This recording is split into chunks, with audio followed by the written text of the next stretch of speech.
जय श्री कृष्ण। राधे कृष्ण। ओम नमो भगवते वासुदेव। 11वें अध्याय के 55वें श्लोक में भगवान ने अनन्य भक्तों के लक्षण में 3 विद्यात्मक मत कर्मकृत, मत परम और मत भक्त और 2 निषेधात्मक संग वर्जित और निर्वैर पद दिए थे। उन्हीं पदों का संकेत इस श्लोक में इस प्रकार किया गया है। सर्वाणि कर्माणि मयि सन्न्यस्य पदों से मत कर्म की ओर लक्ष्य, मत परा पद से मत परम का संकेत और अन्य नेव योगेन पदों में मत भक्त का लक्ष्य। भगवान में ही अनन्यता पूर्वक लगे रहने के कारण उनकी कहीं भी आसक्ति नहीं होती, अतः वे संग वर्जित है। कहीं भी आसक्ति न रहने के कारण उनके मन में किसी के प्रति भी वेर, द्वेष, क्रोध आदि का भाव नहीं रहता। इसलिए निर्वैर पद का भाव भी इसी के अंतर्गत आ जाता है।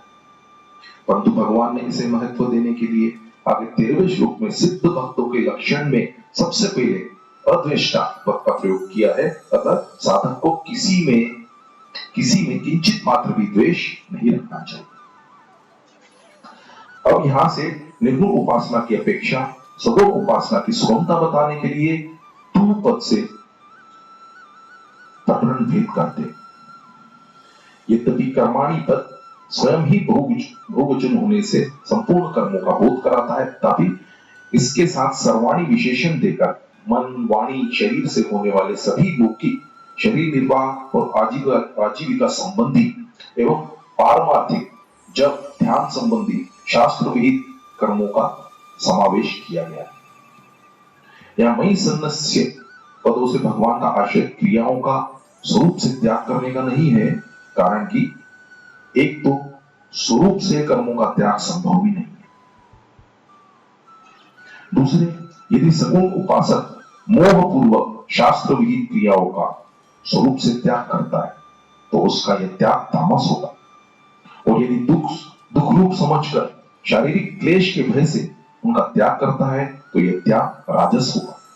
तथा इस रीति से त्याग करने पर कर्मों से संबंध नहीं छूटेगा। कर्म बंधन से मुक्त होने के लिए यह आवश्यक है कि साधक कर्मों में ममता, आसक्ति और फल इच्छा का त्याग करे, क्योंकि ममता, आसक्ति और फल इच्छा से किए गए कर्म ही बांधने वाले होते हैं। यदि साधक का लक्ष्य भगवत प्राप्ति का होता तो वह पदार्थों की इच्छा नहीं करता और अपने आप को भगवान का समझने के कारण उसकी ममता शरीर आदि से हटकर एक भगवान में ही हो जाती।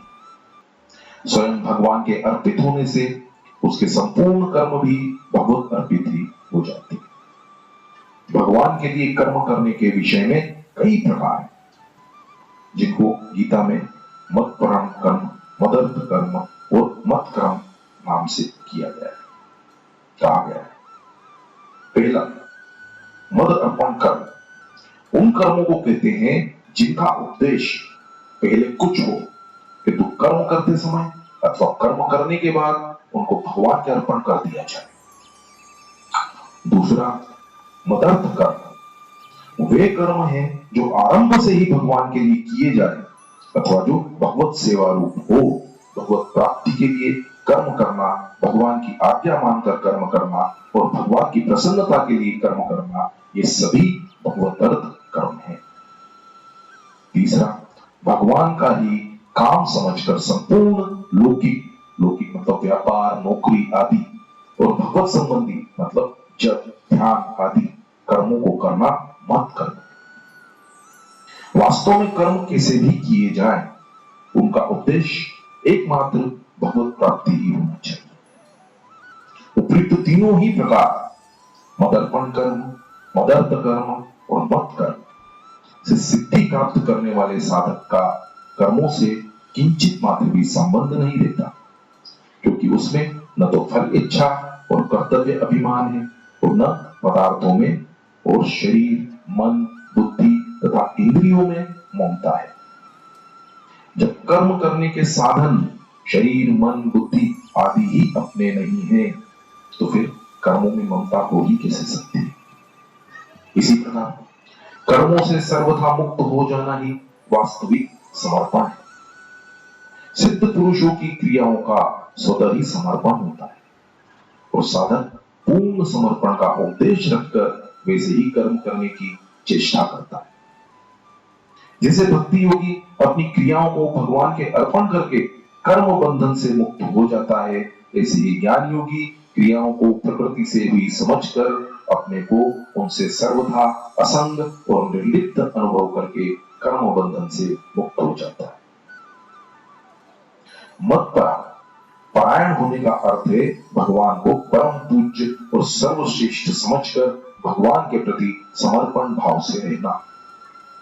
सर्वथा भगवान के परायण होने से सगुण उपासक अपने आप को भगवान का यंत्र समझता है, अतः शुभ क्रियाओं को वह भगवान के द्वारा करवाई हुई मानता है तथा संसार का उपदेश न रहने के कारण उसमें भोगों की कामना नहीं रहती और कामना न रहने के कारण उसमें उससे अशुभ क्रियाएं भी नहीं होती।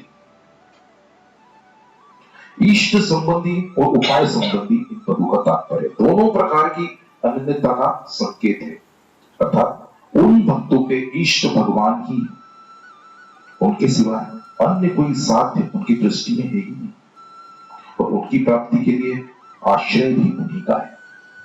वे भगवत कृपा से ही साधन की सिद्धि मानते हैं, अपने पुरुषार्थ या साधन के बल से नहीं। वे उपाय भी भगवान को मानते हैं और उपेय भी भगवान को मानते हैं। वे एक भगवान का ही लक्ष्य ध्येय रखकर उपासना अर्थात जप, ध्यान, कीर्तन आदि करते हैं। मेरे तो गिरधर गोपाल दूसरों न कोई, इस प्रकार केवल भगवान से ही संबंध मानना अनन्य योग्य है। जिन साधकों का लक्ष्य, उद्देश्य, ध्येय भगवान ही बन गए हैं और जिन्होंने भगवान में ही अनन्य प्रेम पूर्वक अपने चित्त को लगा दिया है तथा जो स्वयं भी भगवान में ही लग गए हैं, उन्हीं के लिए यह पद आगे। जैसे समुद्र में जल ही जल होता है, ऐसे ही संसार में मौत ही मौत है। संसार में उत्पन्न होने वाली कोई भी वस्तु ऐसी नहीं है जो कभी क्षण भर के लिए भी मौत के धबोरों से बचती हो, अर्थात उत्पन्न होने वाली प्रत्येक वस्तु प्रतिक्षण मौत की तरफ ही जा रही है। इसलिए संसार को मृत्यु संसार सागर कहा गया है। मनुष्य में अनुकूल और प्रतिकूल दोनों वृत्तियां रहती हैं। संसार की घटना, परिस्थिति तथा प्राणी पदार्थों में अनुकूल प्रतिकूल वृत्तियां राग और द्वेष उत्पन्न करके मनुष्य को संसार में बांध देती हैं। यहां तक देखा जाता है कि साधक भी संप्रदाय विशेष और संत विशेष में अनुकूल प्रतिकूल भावना करके राग और द्वेष के शिकार बन जाते हैं, जिससे वे संसार समुद्र से जल्दी पार नहीं हो पाते। कारण कि तत्व को चाहने वाले साधक के लिए सांप्रदायिकता का पक्षपात बहुत बाधक है। संप्रदाय का मोह पूर्वक आग्रह मनुष्य को बांधता है। इसलिए गीता में भगवान ने जगह जगह इन द्वंद्वों, राग और द्वेष से छूटने के लिए विशेष जोर दिया गया है।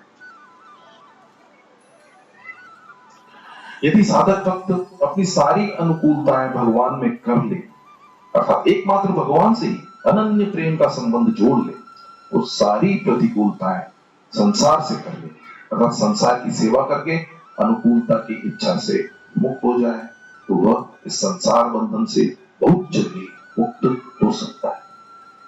संसार में अनुकूल और प्रतिकूल वृत्तियों का होना ही संसार में बंधना है।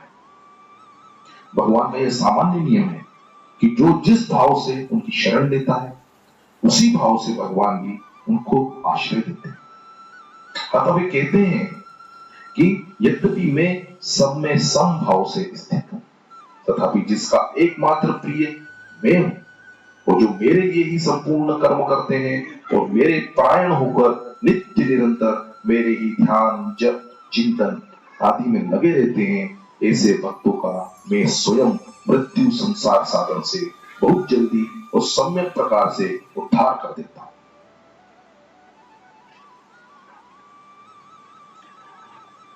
समुद्धता भवामी पदों से अंतर्गत भगवान की ये भाव भी समझने चाहिए कि वह सगुण उपासक मेरी कृपा से साधन की सब विघ्न बाधाओं को पार करके मेरी कृपा से ही मेरी प्राप्ति कर लेता है।